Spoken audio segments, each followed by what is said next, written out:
તો જ્યારે તમને પરફોર્મન્સનું રિઝલ્ટ ના મળે then how do you deal with 2018 માં એક ઓડિશન હતું પ્લેનું કડક બાદશાહી કરીને અને it was a very huge play.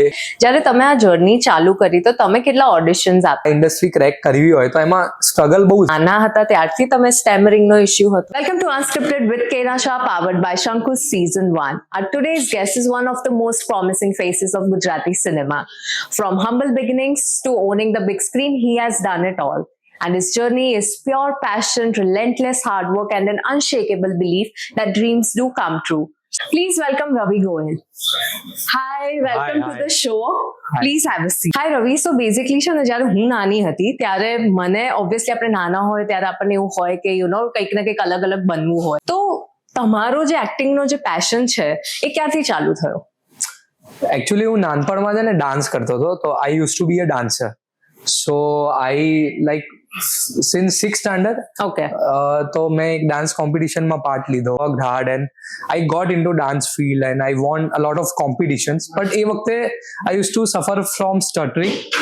તો મને એ વખતે આમ એક્ટર બનવાની ઈચ્છા તો હતી, પણ એવું લાગ્યું નહીં કે હું કોઈ લાઇન્સ કદાચ બોલી શકીશ.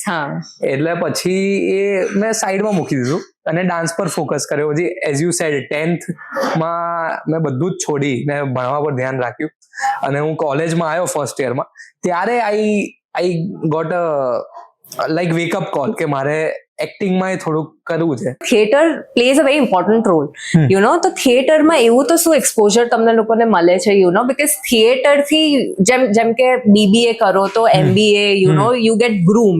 સો theatre gives you that kind of leverage કે યુ આઈડેન્ટિફાય કે એક ફાવટ આવી જાય. એટલે theatre is all together different thing. કેમ કે તમે એક પ્લે પરફોર્મ કરો છો જેમાં કોઈ કટ નથી, જેમાં રીટેક નહીં લેવાય. તમે એટલી બધી રિહર્સલ કરો 2 મહિના 3 મહિના કે તમારો એ ફાઇનલ શો છે. અગર તમે ડાયલોગ ભૂલી ગયા તો યુ હેવ ટુ ઇમ્પ્રોવાઇઝ. અને એ બધા રીતે છે ને થિયેટરનો એક અપર હેન્ડ છે કે you are just there, you are performing the whole play of 2 hours in one shot. તો પછી થિયેટર પછી તો તમે ફિલ્મ્સ કરો ને તો it's like you are doing one scene કે એક ટેક કરો છો કે આ એક્સિસ નો તમારો ક્લોઝ લાગ્યો તો તમે એટલું જ પરફોર્મ કરો છો. અમુક ડિરેક્ટર્સ આખો વન ટેક લે, પણ આખું તમે 2 કલાકનું પરફોર્મ કર્યું છે પહેલા, તો તમે એમાં થોડા કોન્ફિડન્ટ ફીલ કરો કે તમે કેમેરાની સામે પરફોર્મ કરી શકો. પાછળ તમે થિયેટરમાં લાઈવ પરફોર્મન્સ કરતા તો તમને ખબર પણ પડે કે તમારી ઓડિયન્સ ડેડ છે કે ડેડ ઇન કેસ ડેડ ના પણ હોય, if they are so involve તમારા પ્લેમાં the story telling and all, તો ત્યારે આઈ ફીલ થિયેટર એ આર્ટિસ્ટને એક એક્સપોઝર એ રીતે પણ આપે છે કે કે કઈ રીતે ઇમ્પ્રોવાઇઝ ઓન ધ સ્પોટ કરીને ટુ ગેટ ધેમ બેક. હા, એટલે એ ક્રિએટિવ સેટિસ્ફેક્શનની વસ્તુ છે. એટલે થિયેટરમાં તમે પરફોર્મ કરો છો અને તમે કોઈક પંચલાઈન મારી અને બહુ જ સરસ રિસ્પોન્સ તો થોડું જવાનું સરસ થઈ રહ્યું છે. પછી ક્યારેક મેં તો એવું એક્સપિરિયન્સ કર્યું છે કે આઈ use to do a play cold retweet. તો એમાં છે ને એટલે અમારો 5મો 6ઠ્ઠો શો હતો. એટલે ફર્સ્ટ શોમાં 2-3 શોમાં આઈડિયા આવી જાય કે આ જોક પર લોકો હસવાના જ છે, આમાં થોડી વધારે મહેનત કરવાની જરૂર છે, આમાં હસશે એમ. એટલે 5th શોમાં એટલે અમે પરફોર્મ કરવા ગયા અને એક પણ જોક લેન્ડ જ ના થાય. અમને થાય કે પછી બેકસ્ટેજ આવે કે ભાઈ આ કઈ ઓડિયન્સ છે, કેમ લેન્ડ નથી થતું. એટલે એમાં અમે વધારે ટ્રાય હાર્ડ કરીએ, પણ અગેન એનથી તમને એક એક્સપિરિયન્સ મળે કે તમે કઈ રીતે અપ્રોચ કરો. અગર ઓડિયન્સમાં યંગ લોકો વધારે છે તો ઇમ્પ્રોવાઇઝેશન થોડુંક એ રીતનું કરવાનું કે અચ્છા આ લોકોને આ ગમે છે તો આ રીતનું આપવાનું. હવે એ શોમાં there are lot of families, તો એમાં પછી અમે અલગ રીતે થોડુંક સ્લેપસ્ટિક રીતે પરફોર્મ કર્યું ને એ એક્સપિરિયન્સ બહુ જ સરસ છે. સરસ છે, બ્યુટીફુલ છે. પણ હવે જ્યારે તમે આટલી મહેનત કરો છો થિયેટરમાં, રાઈટ, તો જ્યારે તમને પરફોર્મન્સનું રિઝલ્ટ ના મળે then how do you deal with this kind of સિચ્યુએશનમાં? એટલે યુ આર હેલ્પલેસ. એકચ્યુઅલી મને એ શો યાદ આવે છે તો અમે કંઈ પણ કરત તો એ નતું જ એક્સેપ્ટ થવાનું. એટલે ત્યારે you just have to B in the character and just go with the flow. Probably એમને પ્લેમાં એટલી કદાચ મજા ના આવી હોય કે સ્ટોરીમાં મજા ના આવી હોય, કંઈ પણ હોઈ શકે છે, but you have to be truthful to the character. You know તમારે એક્ટિંગ ફિલ્ડમાં આગળ જવું છે તો were you like very specific કે મને ગુજરાતી સિનેમા જ કરવું છે કે you are open to Bollywood also when you started early on? હા, એટલે એક્ટર બનવું હતું ને તો એ તો આખું કેવું હતું કે બધાને હીરો જ બનવું હોય, બધાને વેરી ઓનેસ્ટલી. Yeah. હું એવું નહીં કહું કે મારે થિયેટર કરીને આર્ટિસ્ટ બનવું હતું. નાનપણમાં you C films like Rockstar, you C films of Shahrukh Khan, એટલે તમને એવું લાગે કે યાર હું પણ આવો મોટા સ્ક્રીન પર આવું પરફોર્મન્સ કરું ને હીરો બનું ને લોકો મારી ફિલ્મ જોવે. એટલે ઇનિશિયલ મોટિવેશન એ જ હતું મારું. મૂવીઝ ઇન્સ્પાયર્ડ યુ કે તમારે કરવું છે. I just want to do this. પણ અગેન થિયેટર કેવું છે કે હવે હું આ ઇન્ડસ્ટ્રીમાં આવ્યો તો હવે કાં તો તમે કોઈ પણ ફિલ્મ ક્રેક કરી હોય તો કાં તો તમે ઓડિશન્સ આપો બહુ બધા, અને કાં તો તમે થિયેટર કરો. થિયેટર થી કોન્ટેક્ટ બને, કંઈક બીજું કામ મળે, ત્રીજું કામ મળે. એટલે he is a good actor, call him. Right. એટલે તમારી જે જર્ની, તમે કીધું કે મારી ઇન્સ્પિરેશન બોલિવૂડ ફિલ્મ્સ હતી, તો તમે કોઈ એક્ઝામ્પલ આપી શકો છો કે બોલિવૂડમાં કયા, જેમ કે તમે રોકસ્ટાર કીધું, તો તમને રણબીરના કેરેક્ટર થી you got inspired or it was the story line or the whole scene like picture? એટલે સ્ક્રિપ્ટ હું ફિલ્મ્સ ને એ રીતે જોઉં છું કે અમુક ફિલ્મ છે ને એ કમ્પ્લીટલી ડિરેક્ટર્સ ફિલ્મ હોય છે, જેમાં બધાના પરફોર્મન્સીસ સારા છે. એક્ટર્સ એ તો બ્રિલિયન્ટ પરફોર્મ કર્યું જ છે, પણ તમને એવું થાય કે યાર વોટ ડિરેક્શન, શું સ્ક્રિપ્ટ લખી છે, તમે એના ઓમાં હો. અને અમુક ફિલ્મમાં છે ને એક્ટિંગ એટલે એક્ટરની જર્ની ને એનું પરફોર્મન્સ એટલું સ્ટ્રોંગ હોય કે તમને થાય કે યાર મારે આ કરવું છે એમ. એટલે Rockstar, I was not a Ranbir fan back then, પણ મારી મમ્મી હતી એટલે પછી મને લઈ ગયા કે ચાલ ચાલ ચાલ, ને હું પછી મેં કીધું ચલો જોઈ લઈએ. અને I still remember the scene where he is singing Sadda Haq and I got goosebumps. અને ત્યારે મને impactful definitely, ત્યારે મને થયું કે યાર લાઈક વોટ અ પરફોર્મન્સ. એટલે આવું કંઈક કરી શકું, આવું કંઈક કરવા મળે તો બહુ મજા આવે એમ. તો તમારી જર્નીમાં તમારું family was like very supportive from the very beginning? Yes. તમે ન્યૂઝ ક્રેક કર્યા કે મને એક્ટર બનવું છે, હા, તો દે વર વેરી સપોર્ટિવ? હા, એટલે હું નાનપણથી જ એક આર્ટિસ્ટ હતો. હા, એટલે ડાન્સ કરતો હતો, સ્ટેજ હું મોડલિંગ કરતો હતો, મોડલિંગમાં જીત્યો હતો. એટલે આર્ટિસ્ટિક જર્ની મેં નાનપણથી જ ચાલુ કરી હતી. અને નાનપણથી જ મમ્મી પપ્પા બહુ સપોર્ટિવ હતા બધી જ વાતને લઈને. કેમ કે મને એવું ફીલ થાય છે કે આ ઇન્ડસ્ટ્રી ક્રેક કરવી હોય તો એમાં સ્ટ્રગલ બહુ છે, પણ ફેમિલીનો સપોર્ટ હોય ને તો એટલે થોડીક રાહત રહે, એટલે તમને અંદર રહે કે ચલો. અને જ્યારે તમે આ જર્ની ચાલુ કરી તો તમે કેટલા ઓડિશન્સ આપ્યા હતા? ઓનેસ્ટલી કહું, ગુજરાતી ફિલ્મ્સમાં મેં 5-6 ઓડિશન આપ્યા હતા, પણ એટલે બધા ઓડિશનમાં એટલે હું પરફોર્મન્સ નહોતો કરી શકતો. નહોતા કરી શકતા? હા, એટલે કંઈક પોલીસનો રોલ હતો, મને યાદ આવે છે. તો કંઈક 4 લાઈનો હતી, તો હું ગયો અને બધી લાઈનો યાદ કરી. ત્યારે જ સ્ક્રિપ્ટ આપે, અડધો પોણો કલાક 1 કલાક લીધો, યાદ કરી, કેમેરા સામે બ્લેન્ક. તો મેં કીધું સર હજી એક ટેક આપો ને. પછી પાછું પરફોર્મ કર્યું તો એક જ લાઈન બોલ્યો બ્લેન્ક. પછી ત્રીજી વાર પેલા જ કહી દીધું કે ભાઈ નહીં થાય, રહેવા દો. તો બહુ ખરાબ હતું. બહુ ખરાબ. હા, એટલે પછી મને થયું હજી મહેનત કરવાની જરૂર છે ક્રાફ્ટ પર, તમારી સ્કિલ્સ પર. કે ઓડિશન્સ માટે છે ને કેવું છે, તમારી મેમરી બહુ સ્ટ્રોંગ હોવી જોઈએ. કે તમને સ્ક્રિપ્ટ ત્યારે જ મળે છે, ત્યારે તમે સ્ક્રિપ્ટને ડાયસેક્ટ કરો, યાદ કરો, કઈ રીતે અપ્રોચ કરશો, કઈ રીતે આ સીનને અપ્રોચ કરશો, બીજા કઈ રીતે કરતા હશે ને આપણે કઈ રીતે અલગ કરી શકીએ, એ બધું જ હોય છે. એટલે એ વખતે એટલું નોલેજ નહોતું, પણ નાવ આઈ ફીલ કદાચ હું સારું પરફોર્મ કરી શકું. તો તમે સ્ટાર્ટ ક્યારે કરી હતી તમારી જર્ની, કઈ યાદ છે વિવિડલી? 2017માં છે ને મેં દર્પણનો વર્કશોપ કર્યો હતો, એક્ટિંગ વર્કશોપ. ઓકે. તો ત્યારથી મારી જર્ની સ્ટાર્ટ થઈ હતી. પછી એ 2017 એન્ડમાં મેં કંઈ કર્યું નતું, આમ ઓડિશન્સ આપવા જતો હતો. ઓપન ઓડિશન્સ હોય ને ગુજરાતી ફિલ્મ્સના, એ વખતે થતા હતા. ઓકે. એટલે પણ એકેમાં કઈ મેળ પડ્યો નહીં મારો. અને પછી 2018માં એક ઓડિશન હતું પ્લેનું, કડક બાદશાહી કરીને, અને it was a very huge play, huge setup. It was being perform at Shreyas foundation, અને એક્ટર્સ ને બહુ જ મસ્ત કાસ્ટ હતી. તમે જેમ કીધું કે તમે તો સ્ટેમર કરતા હતા ઇનિશિયલી, રાઈટ? તો એ ઓલવેઝ જ્યારે નાના હતા ત્યારથી તમે સ્ટેમરિંગ નો ઇશ્યુ હતો? એટલે મને યાદ જ નથી એટલે એકચ્યુઅલી મમ્મી પપ્પાને પણ યાદ નથી. હું નાનપણમાં સરખું જ બોલતો હતો, but one fine day I started stammering ને પછી વધતું ગયું ને મારું આખું childhood I use to stammer. Vocally બધું કરવાનું છે, તો કઈ સ્પિરિટમાં you came out and you know now you are actually where you are? એટલે આઈ ગેસ એ વખતે તો વિચારી જ નતો શકતો કે હું કદાચ એક્ટિંગ કરી શકું. ઈચ્છા બહુ હતી પણ મને એવું થતું હતું કે ઇટ્સ નોટ પોસિબલ એમ, કે આટલા લોકો સામે કોન્ફિડન્સ મળ્યો કે કદાચ હું કોન્શિયસલી બોલતો હોઉં, મારી પ્રાયોરિટીઝ બદલાય છે અને પછી હું આવ્યો ને ત્યારે it was a fresh start for me. Fresh start, હા. બટ અગેન હું આખી આર્ટિસ્ટિક જર્ની જોઈ ચૂક્યો હતો કે પછી તમે થોડી મહેનત કરો, તમે એ ઓડિશન ક્રેક કરો, પછી કોમ્પિટિશનમાં આવો, કોમ્પિટિશનમાં હારો, પછી જીતો, અને પછી પણ એક પોઈન્ટ ઓફ ટાઈમ જોયો કે જ્યારે નવા ડાન્સર્સ આવે અને તમે ઓલરેડી એક ટોપ પર છો ને ટોપ થી પાછા નીચે ગયા, એટલે એ મારી જે આર્ટિસ્ટિક જર્ની હતી ને એ મેં જોઈ લીધી હતી. I can still manage and come out of this and you saw things is કરીને પોતાથી કે you know કે maybe મને આ પ્રોબ્લેમ છે કે કદાચ આગળ પણ રહ્યો તો, but it's a very beautiful way of looking and working towards this thing. કોઈ પણ ફિલ્ડ અને સ્પેશિયલી આ ફિલ્ડમાં every day everyone wants to be an actor and actress, right? So A diversified છે આમાં. તો તમને જ્યારે તમે જેમ કીધું કે યુ નો નીચેથી પાછા નવા ડાન્સર આવે, આ આવે, તો તમે પોતાને કઈ રીતે મોટિવેટ રાખો એવરી ડે? એટલે હું એ વખતે તો નાનો હતો ત્યારે અફેક્ટ થઈ જતો. હા, એટલે ત્યારે હું બીજા સાથે કમ્પીટ કરતો હતો. હા, હવે I compete with myself. Very nice. So મેં ફર્સ્ટ ફિલ્મમાં જે પરફોર્મન્સ આપ્યું, તો હવે હું નેક્સ્ટ કરીશ તો હું ટ્રાય કરીશ કે એના કરતા તો સારું જ કરું. તમારી ફર્સ્ટ ફિલ્મ કઈ હતી?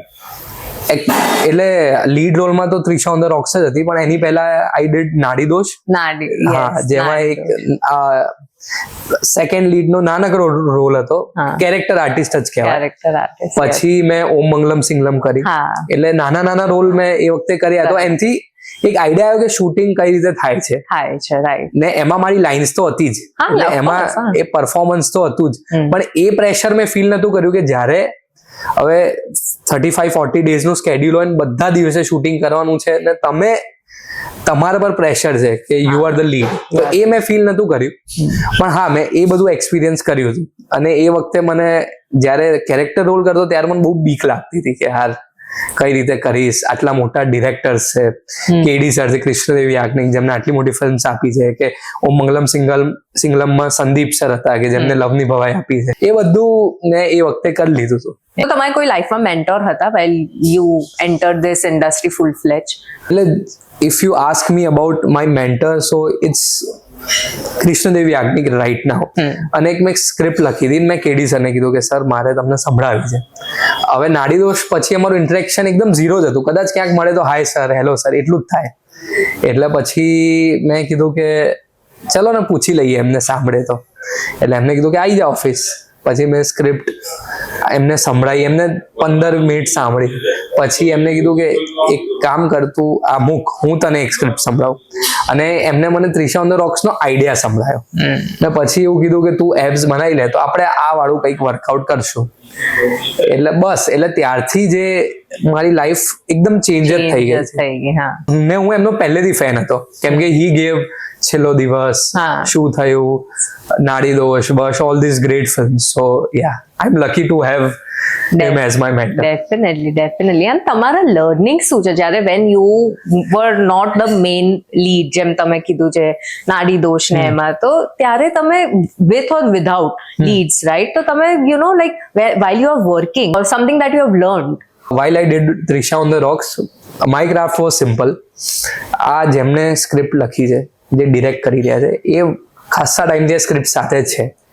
તો એમને એક પરફોર્મન્સ ઇમેજિન કરેલું છે, તો મારું કામ છે કે હું એ ઇમેજિનેશનમાં ફિટ થઉં. રાઈટ.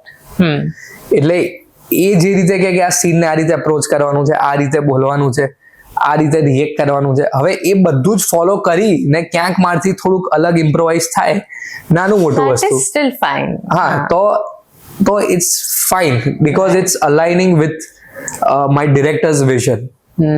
સો મારી પ્રાયોરિટી એ જ હોય છે કે બસ આઈ એમ અ ડિરેક્ટર્સ એક્ટર, એ ખુશ રહે, હું શોર્ટ આપું અને he is happy, KD sir shot જોવે અને હસે એ બસ that's it my job is done I won't go in to craft કે આ ઇમોશનલ સીનમાં હું જવા માટે હું કઈ જગ્યાએ ગયો હતો ત્યાં એ તો મારી જોબ છે હા રાઈટ એટલું ડિલિવર કરું મેં તમારા મૂવીઝ જોયા ને ત્યારે you have certain aura I don't know about it જ્યારે તમે પણ આજે ફર્સ્ટ ટાઈમ જેમ આપણે મળ્યા બરાબર છે તો I found out to be you are somebody કે અમુક લોકો હોય જે ઓછું બોલે અને એનું કામ રિફ્લેક્ટ કરે right I found out to be that person કે you are that kind of a person જે ઓછું બોલે પણ એનું કામ રિફ્લેક્સ રાઈટ એનું એ વસ્તુ તો જેમ તમે ડાન્સિંગ કીધું તો આઈ ફીલ કે તમે જ્યારે while you were growing up were you shy or introvert generally I am very introvert હા ભલે તમે ઓછું બોલો છો પણ તમારી એક વાઇબ છે જે યુ ફીલ લાઈક કે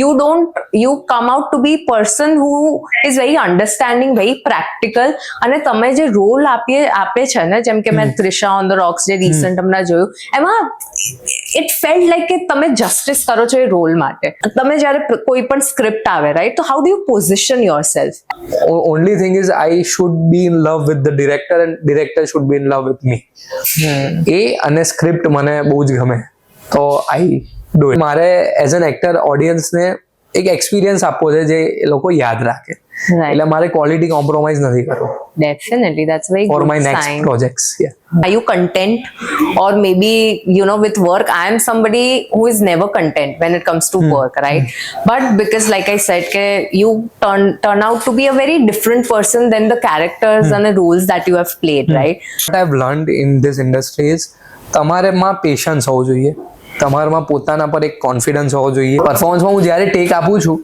ત્યારે ઓફકોર્સ એક પોતાનો ઇનર વોઇસ હોય કે આ મેં ટેક સારો કર્યો કે નહીં પણ it's more about what directors want right એટલે if he is happy with the take then who am I to say કે સર હજી એક લઈએ એમ because he has seen the films like 100 times તમારી કોઈ ફિલ્મ આવવાની હોય તો આગલા દિવસે રાતે નર્વસનેસ એન્ઝાઇટી હોય બીજા બધા એક્ટર્સની જેમ કે યુ આર લાઈક નો મેં મારું બેસ્ટ આપ્યું છે હા એટલે જ્યારે નાડી દોષ આવ્યો હતો ને ત્યારે તો હું સખત આમ બીજ ગયો હતો કેમ કે અમે 2019 શૂટ કરી હતી ફિલ્મ અને પછી કોવિડના લીધે રિલીઝ ના થઈ શકી 22 માં એટલે પછી મેં ડબિંગમાં શું કર્યું કે પિક્ચરમાં સૌથી 3 વર્ષમાં મારી મેમરી જતી રહી હતી કે મારું પરફોર્મન્સ કેવું છે એટલે એમાં તો બહુ એન્શિયસલી ફરતો હતો જ્યારે ત્રિશા આવ્યું ત્યારે I was surprisingly calm and confident અમે પ્રમોશન્સ કરતા હતા મેં ડબિંગ વખતે ફિલ્મ થોડી જોઈ હતી મને આઈડિયા હતો અને I was confident about my work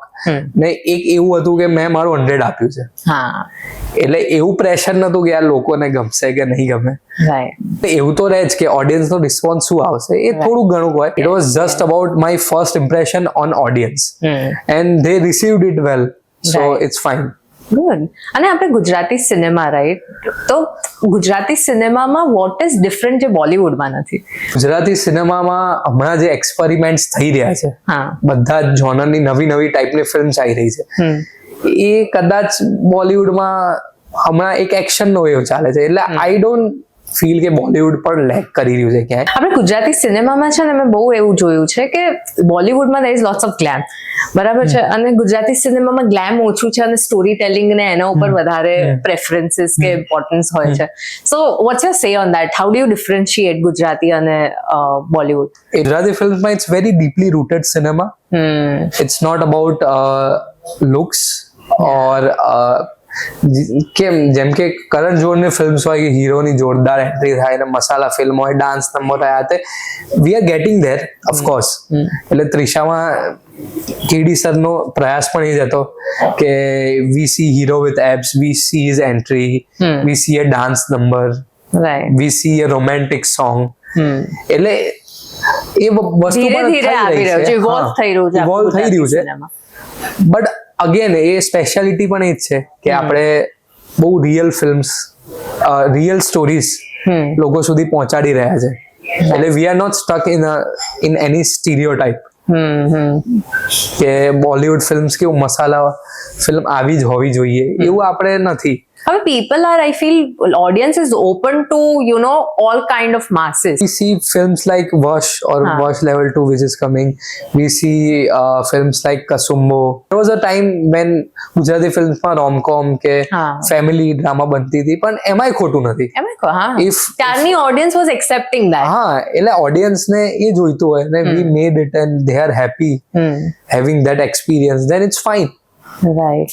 મને ઘણી વાર શું લાગે છે રવિ કે sometimes most of the times ઇન્ડિયામાં આટલી બધી પોપ્યુલેશન છે, right, not only cinema but most of the times એવું થાય બધી ઇન્ડસ્ટ્રીમાં કે આપણી પાસે આટલા બધા બ્રેન્સ છે, right, people are so intelligent here, but still આપણે બહુ જ સાઉથનું કોપી કરતા હોય યા તો ઇન્ટરનેશનલનું, you know, we take references and make.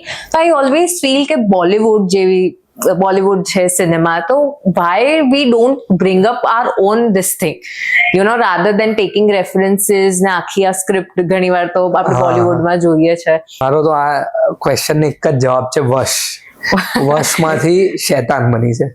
વશની remake બોલિવૂડે કરી છે, which was a very big thing. Right. That proves કે આપણું સિનેમા ઇવોલ્વ થઈ રહ્યું છે. રાઈટ.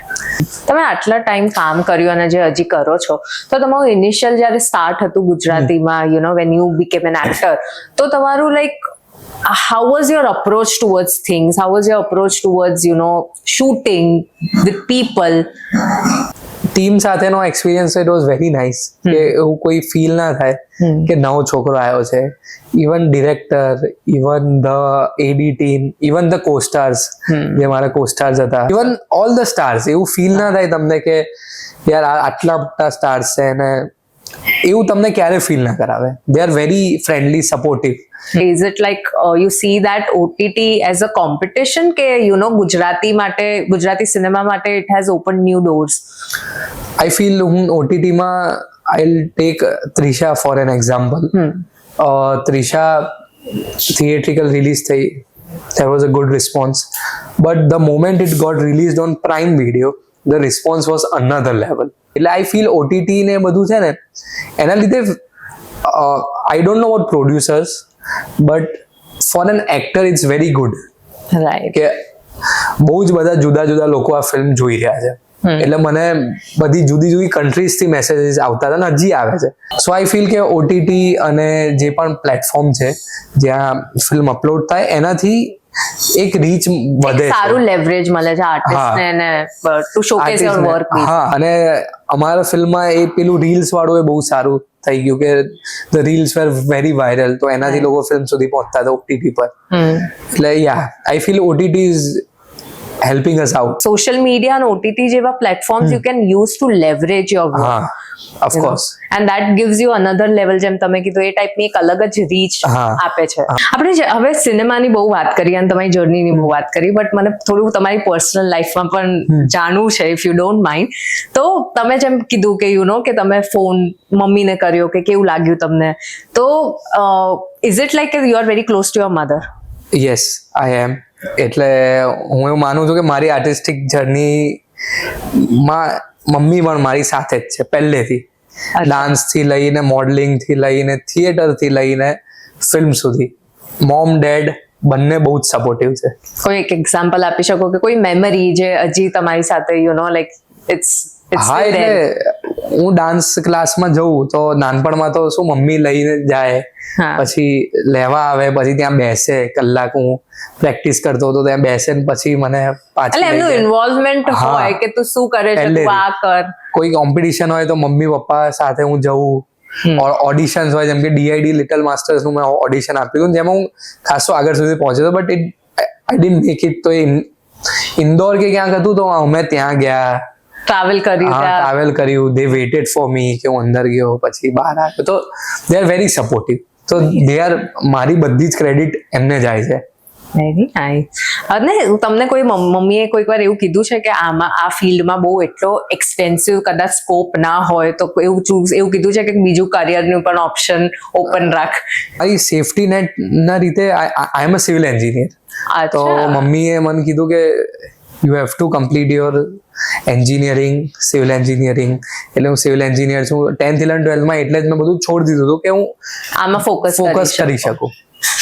એટલે વન્સ આઈ બીકેમ અ સિવિલ એન્જિનિયર તો ત્યારથી ઇટ વોઝ ફાઇન. ને પછી મને ક્યારે કીધું નથી મમ્મીએ કે અરે આમાં કરતા આ કર, એવું કંઈ નહીં. Good. એટલે follow your dreams. Yes, follow your dreams, but you have to have a degree You have to have to it. fall back on. Definitely. Yeah. And what are your thoughts about, good, healthy relationship? So I guess there should be companionship.